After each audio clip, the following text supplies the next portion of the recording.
Super Bowl 58 is firmly in the books, and it is congratulations once again to the Kansas City Chiefs, lifting their third Lombardi trophy in the space of just 5 years, and in so doing establishing themselves as a modern-day dynasty in the NFL. And to Las Vegas, Nevada, you should know you did it right.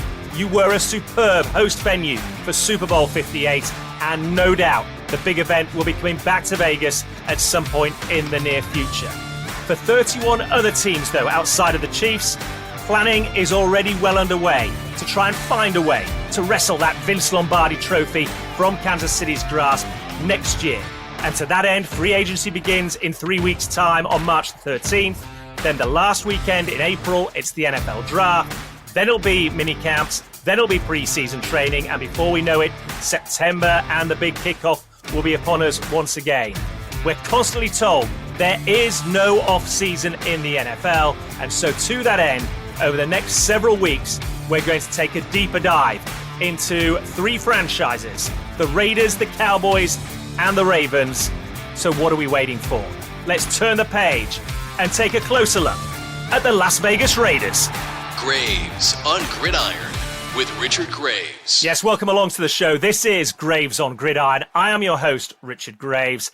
And over the course of the week spent in Vegas, not only did we have all the build-up, the colour, the excitement to the big game itself, but I took the opportunity to catch up with friends, colleagues that know a bit about several other teams in the NFL to let's see if we could lift the lid and find out what needs to be done at certain franchises with title ambitions in order to get themselves up to that level where they are competing with the Kansas City Chiefs for the Vince Lombardi trophy at Super Bowl 59 in New Orleans next February. We're going to start it this week by taking a look at the host city franchise from Super Bowl 58, the Las Vegas Raiders. Everybody concerned with the organization, delighted to be hosting the Super Bowl, extremely disappointed not to be taking part in it themselves. It has been a long time since the Raiders were last at the big dance. They've, of course, relocated. They've changed coaching staff. Head coach Antonio Pierce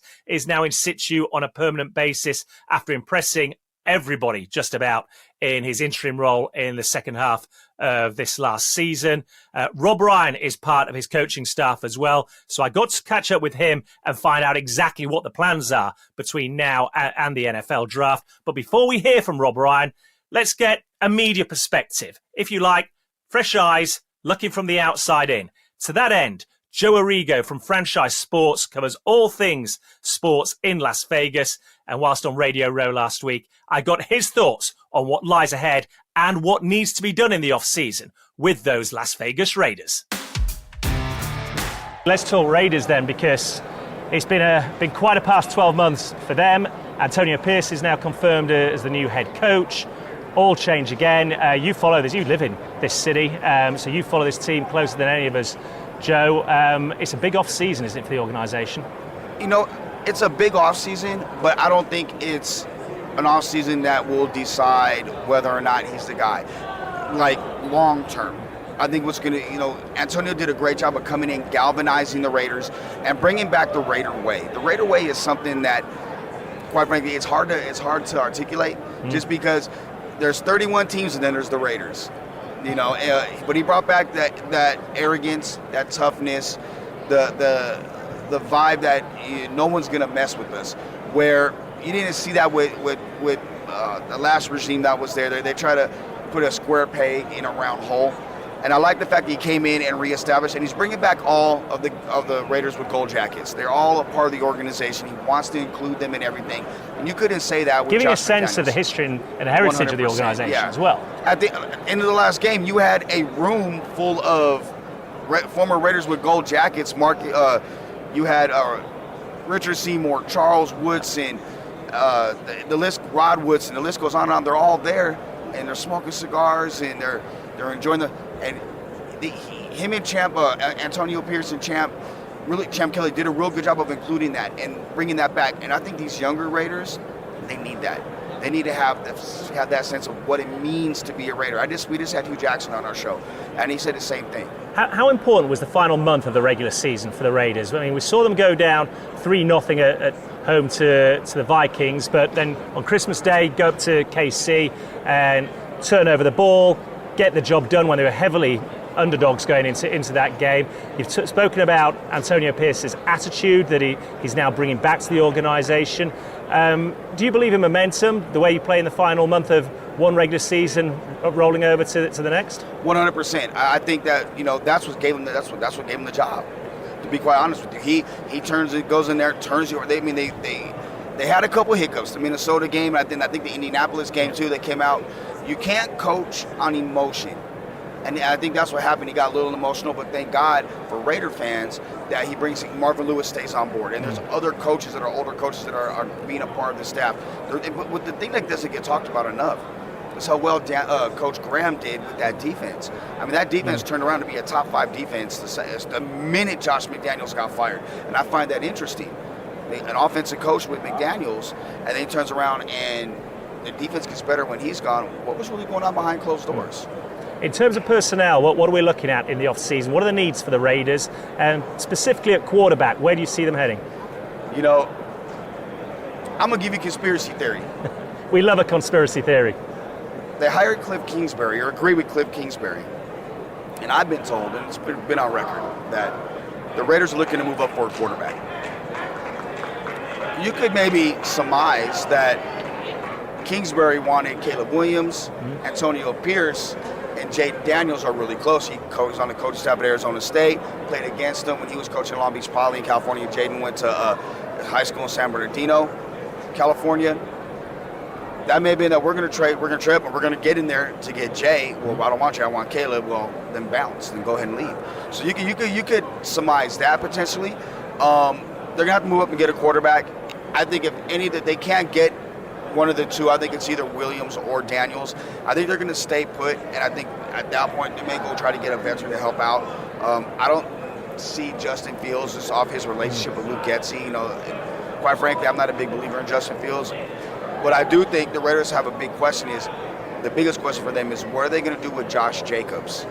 He's coming off a year where he was dinged up a bit, didn't play a lot, but he's a free agent. You could franchise him for the final year, but do you want to do that? And we know the narrative around NFL running backs these days, don't we? They have 4 to 5 good years, and then statistically, with the exception of people like Adrian Peterson, their production drops and it falls off quite dramatically. So do you want to be paying big money for someone who, league-wide says they're not necessarily going to deliver on the field? Well, they got $50 million in cap space, and they can free up another like $27 million between Jimmy G if they do something with Hunter Renfrow. So you're looking at potentially $77 million in cap space. If you're giving Josh Jacobs, let's say $12 to $18 million, that's not going to really hurt you. And it's a guy that is loved by AP. I'll give you a name if they let him walk or they decide to move on that could make some sense for him, is Saquon Barkley. I mean, if he can stay healthy, he's still a talent. He's got very little tread on the tyres because of his injury issues, and if he can get to anything like it, the form that we all know he's capable of, he's a difference maker in this. 100%, and he needs to do everything back, where Jacobs is more of a ground and pound guy, wants to run between the tackles. So I see them going that direction, and then defensively, they need to get all the help that they can on the back end. Bringing in Jack Jones, was a godsend for not only Jack Jones as a person, and I've known Jack a long time, so it helped Jack out, but also for Antonio, because there's a connection there, and he believes in him, and Jack's a loyal guy. And you've seen that they substitute really Jack Jones for or Marcus Peters for Jack Jones, and the defense all of a sudden trends up. So I think you got to get outside. You got to get outside and get your corners, and you got to get another safety to play. Well, Epson, Merrick are good, but they may move on from Merrick as well. That's the other thing, because he may not fit the scheme. So that may be a safety need as well, but this is a big offseason for potentially free agent-wise for them. Yeah, and when you have the Super Bowl in town as well, we've already experienced on opening night that fantastic brand new stadium facilities there. You wouldn't be human if people that were fans of the Raiders and part of the Raiders organization didn't look around and say, we want a bit of this. They're livid. They're livid that it's Kansas City and San Francisco. The two teams the Raider Nation hates the most are playing in their stadium. One is using their facility and is in their locker room. They are not happy about it. And you ask anybody that's from Raider Nation, they want to see the game just end in a tie. And in a 0-0 tie. And your brother needs to be in the Hall of Fame. I hope so. I had to say that to Shannon Sharp. There you go. You see, just another celebrity just walking by. Yeah. But yeah, they're going to want a piece of it and want a piece of it soon, aren't they? Absolutely, and they do. Like, this is something that I think 2 years ago they really wanted. Okay, 2 years from now, we should be there, and they really believe that. And look, people can say what they want about Mark Davis. Mark Davis, they talk about his haircut, or he's an owner that doesn't have a lot of money. Mark Davis is making money hand over foot in Las Vegas. You see how the city is. Mark is smart. What Mark has done is he recognized that he lost the team with McDaniels and got rid of him. He cut bait. He's paying $20 million to Gruden and McDaniels the next 4 years. So it's not like he doesn't have the money. He realizes, I got to bring in smarter people. Raider Nation. The upside to that, of course, is that people talk about salary cap. When it comes to coaching staff, salary cap is irrelevant. It is. And then you have the fact that they bring in Tom Telesco. Now, you can say what you want about Telesco in terms of the money spent with certain members of Chargers, but his drafts, like Derwin James, Justin Herbert. I mean, you look at the drafts that he's put together. He's put together some damn good drafts. So if the Raiders are able to put those types of drafts together under him, working with AP and having, Champ Kelly's a great talent value. He should be a GM. Probably should have got the job with the Panthers. And there's a really valid argument as well when you look at that roster that he put together over in LA with the Chargers, that they have underachieved by some margin 100%. Over the last few years. Speaking of the Chargers and the AFC West, you look at this division now, and obviously Sean Payton up at Denver's hoping that year 2 is going to be a lot better than year 1. It remains to be seen what happens there this off-season. The Chiefs here, obviously in Vegas at another Super Bowl. The Chargers now have a new head coach with a proven track record of winning. This is going to be a competitive division, isn't it? It is. I say the Broncos are the worst team in the division, and I question, even head coaching-wise, Sean Payton gets a lot of credit, but he won 1 Super Bowl with Drew Brees. Now, that's Mike McCarthy. He gets rained for when he won with Aaron Rodgers. Why isn't there that same type of... And then the way he handled Russell Wilson. Now, you can say what you want about Russell Wilson, maybe going Hollywood or whatever. He still handled it handled it wrong. Sean Payton's a prickly personality, and I question whether or not he's even... I mean, he's getting paid, but I think the Broncos paid too much for him, to be honest with you. You look at Harbaugh going to the Chargers. Look, he's going to win. But I question Greg Roman as offense coordinator. They're just going to try to run the ball. Well, you got weapons on the outside. You have a quarterback that's got one of the best arms in the NFL that really is a dude. Are you going to limit him to just running the ball? Yeah. So there's that question there, and then there's the injuries, and they're like $70 million over the cap. So who do they get rid of Khalil Mack? Are they going to, Derwin James, they sign him to a big deal. They're going to keep him. There's a lot of question marks with that team. Keenan Allen, Mike Williams is good as gone. So there's the questions there. I mean, then we go to the Chiefs. They're the big bad Chiefs. But I believe Chris Jones is a free agent at the end of the year. He is indeed, yeah. It's only a 1-year deal he signed this year. Is Chris Jones' last hurrah there? And he's a cog on that defense that you don't want to lose. Well, down here in the silver and black, they could use someone like that. And I guarantee, and he's Antonio Pierce's type of guy. He's Mark Davis's type of guy, the way he plays. So the Raiders could be in a really good position really quick because the team has bought in completely Antonio Pierce. And when you got your leaders, when you got Max Crosby and Devontae Adams really banging the table and saying, this is our guy, Mark Davis, again, goes back to Mark listening and understanding, I know what I know and I know what I don't know. I'm not going to outthink the room. This is it. I'm going to make that move. The AFC West is going to be very intriguing the rest of it going into next year. Potentially a very exciting off-season for Raider Nation. Absolutely. Joe, love your time. Thanks very much. I know you've got your own commitments as well, but thanks for stopping by on Graves on Gridiron. Anything for you, man. It's good to see you in person. I love it. It's better than being 5,000 miles apart, is it not? Yes, I got to come across the pond and hang out with you guys, though. Anytime. Just give us a call. Let us know. We'll be there. Absolutely. Graves on Gridiron. My thanks to Joe Arrigo, VP of Franchise Sports Media, based out there in Las Vegas, for his perspective on the Raiders off-season and what lies ahead from them.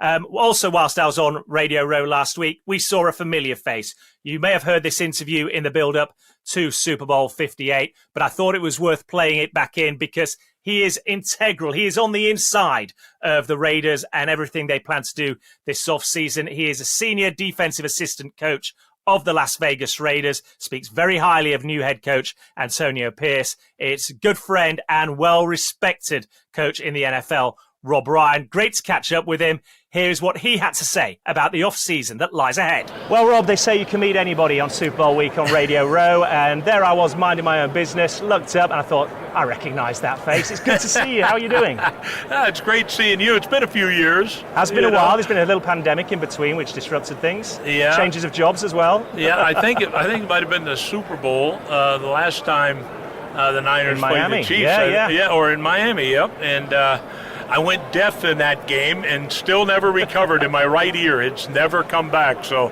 I got that as a lasting impression of that time. But great to see you. Yeah, likewise. You're now working with the Raiders organization. Right. It's been a period of change over the last couple of months. Antonio Pierce now confirmed in situ as the permanent head coach. And from everybody I speak to around here that's involved with the organisation, it's unmistakable. There's an upbeat feel, positivity about it. Oh yeah, he's great. I mean, coaching together with him on defense, and then when he was promoted to the head coach, an interim coach, he did a tremendous job, and our defense really responded. We were number one in the league, the entire league since he took over. So we got our identity from him. And he's a great man. He's himself. I love him. There's nobody like him. And look, he was a short, undersized linebacker. They had all those Hall of Famers around him with the Giants, but he was the captain. Yeah. This guy is a leader. He's a leader of men. And he's from Compton, the tough streets out there. You can't get any tougher than Antonio Pierce. And he gave our team an identity, and we're going to have that going forward. And that's what Raider Nation has been crying out for years now. Oh, absolutely. I mean, he's a genuine article. So, you used to play games here in Vegas, and we never had a home field advantage. Well, that all changed when AP came. All of a sudden, fans are showing up. It looked, it's a home field advantage now, and we beat the teams in our conference. The last 3 times we played them, beat every one of them. So they know what they got to look forward to with us going forward. And Raiders fans will love hearing that, because that hasn't necessarily been the attitude over the last few years. And you look at that AFC West going into next season now. Obviously, the Chargers have got Coach Harbaugh in charge.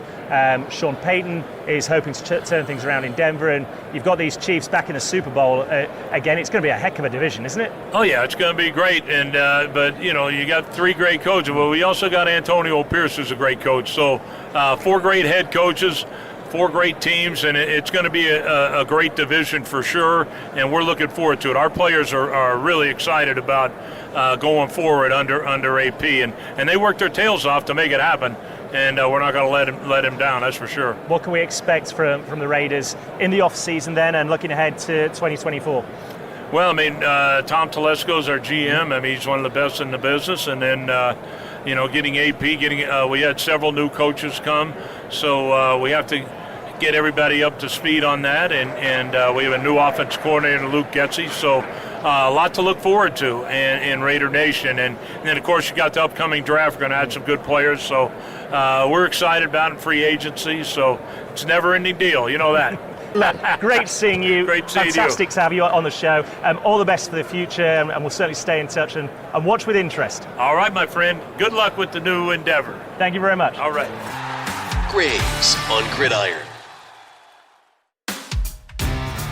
I have to say, Rob Ryan is one of the best individuals I know in football. Fantastic to bump into him on Radio Row whilst we're out there in Las Vegas. Even better that he could spare some time in his busy schedule to sit down with us here on Graves on Gridiron and chew over the fat, break down what the off-season holds in store for Raider Nation and this Las Vegas Raiders franchise. What is unmistakable is the sense of positivity about the Raiders going into this off-season. There's a stability about the organization now, and certainly there's plenty of excitement regarding what lies ahead. I hope, Raider Nation, you've enjoyed this deeper dive into your team, and it's shone a little bit more light onto what the off-season holds. Over the next couple of weeks, we'll be taking a closer look at the Baltimore Ravens, the team from the AFC that perhaps thought they were going to be representing the AFC in the Super Bowl. Remember, they were the number 1 seeded team in that conference, but fell at the final hurdle to the eventual winners, the Kansas City Chiefs. And we'll also be taking a deeper dive into the organization that divides opinion, not just across America, but across NFL fans around the globe. The team nicknamed America's Team, the Dallas Cowboys. We'll be having a chat with people from the Dallas-Fort Worth area that know an awful lot more about what's going on and what lies ahead for them in the off-season. Don't forget, as always, plenty of content on my YouTube channel at Richard Graves TV, on Facebook, Graves on Gridiron. Equally, if you just want to get in touch and exchange a few thoughts and comments, on X at Richard Graves1, Instagram, RDG Media UK. All that's still to come in the next few weeks before we open the free agency window and the start of the new NFL calendar year. But for now, it's so long, everybody. Subscribe to Graves on Gridiron wherever you listen to podcasts. And keep up to date with the latest on Twitter. Search for Richard Graves 1. That's Richard Graves, the number 1.